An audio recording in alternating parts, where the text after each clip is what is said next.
ପହଞ୍ଚାଛି ମାଛ ଆସିଗଲା। ମାଛ ପାଣିରେ ମାଛ ଆସି ପହଞ୍ଚି ଯାଉଛି।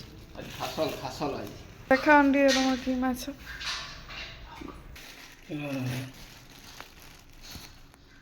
ସେ ଅନେଇଛି। ଖାସଲ ଆଜି ଉଡ଼ିବ ଆଜି। ଏଇଟା ଖାସଲ କେଜି କେତେ ଟଙ୍କା କନି? 320। ମାଛଟା ପୁରା ମାନେ ପକ୍କା ଅଛି ଜାଣିନ, ରକ୍ତ ଲାଗି ଦେଖିପାରୁନି।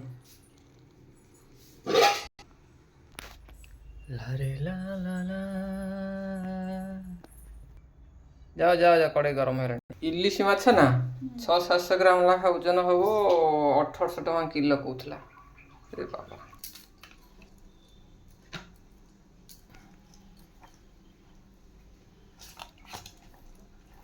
ତେଲ ଗରମ ହେଇଗଲାଣି, ଗୋଟାଏ ପିସ୍ ଭାଜି ଦିଅ, ମୁଁ ପଖାଳ ଖାଇଦିଏ। ଆଉ ଯାହା ବାକି ସବୁ, ଇଏ କ'ଣ ଭେଣ୍ଡି ପୋଡ଼ି ଦେବ ନା କ'ଣ?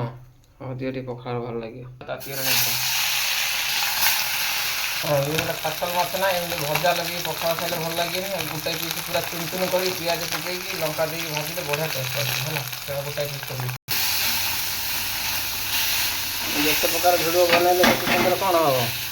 ଲୋକମାନେ ତ ଦେଖୁଛନ୍ତି କିନ୍ତୁ ସବସ୍କ୍ରାଇବ୍ ଲାଇକ୍ କରୁନାହାନ୍ତି। ଆମର ଚ୍ୟାନେଲ୍ କ'ଣ ଜାଣିପାରୁନାହାନ୍ତି ହସଖୁସି ଚ୍ୟାନେଲ୍ ବୋଲି। ବିଶେଷ କରି ପଖାଳଟା ଶହେ ଶହେରେ ଉଡ଼ିବ ଆଜି। ଯେଉଁ ପ୍ରକାର ଭଜା ହେଇଛି, ଲଙ୍କାଟାକୁ ଚିରିକି ପକାଇବା କଥା ନା ଗୁଟିକା ପକେଇଲେ କ'ଣ ହେବ? ଲଙ୍କା ଗୁଣ୍ଡ ଟିକେ ମାରିଦିଏ, ବଢ଼ିଆ ଲାଗିବ। ଏମିତି କ'ଣ ନା, ମାଛରେ ଗୁଟିକା ଭାଜିକି ଖାଇଲେ ତା ଭିତରୁ କିଛି ଯିବନି। ଏମିତି କ'ଣ ଚୁନା ଚୁନା କରିଦେଲେ ପିଆଜ ଲଙ୍କା ଗୁଣ୍ଡ ପକାଇଦେଲେ ପଖାଳ ଶହେ ଶହେରେ ଉଡ଼ିବ। ଭିଡ଼ିଓଟି ଯଦି ଭଲ ଲାଗିବ ନିଶ୍ଚିତ କମେଣ୍ଟରେ ଜଣାଇବେ। ଭିଡ଼ିଓକୁ ପ୍ରଥମ ଶେଷ ଯାଏ ଦେଖ, ପଖାଳଟା କେମିତି ଉଡ଼ୁଛି।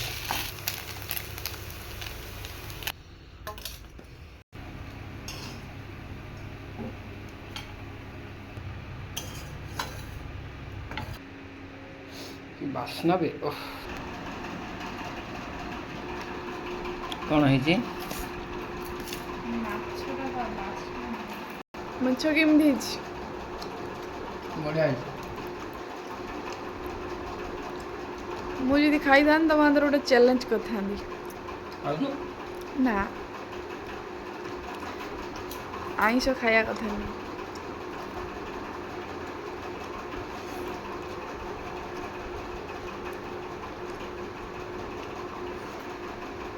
ଆକ୍ଚୁଆଲି ଏଗୁଡ଼ା ମାଛଟା ଭାଜି ଖାଇବା କଥା। ଗୁଟିକା ଭାଜିଲା ବେଳକୁ ଭିତରକୁ କିଛି ଯାଉନି।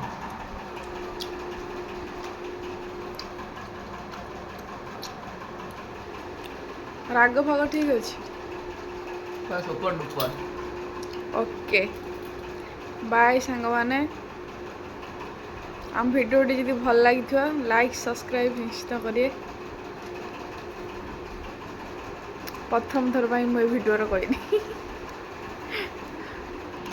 ଭେଣ୍ଡି ପୋଡ଼ା।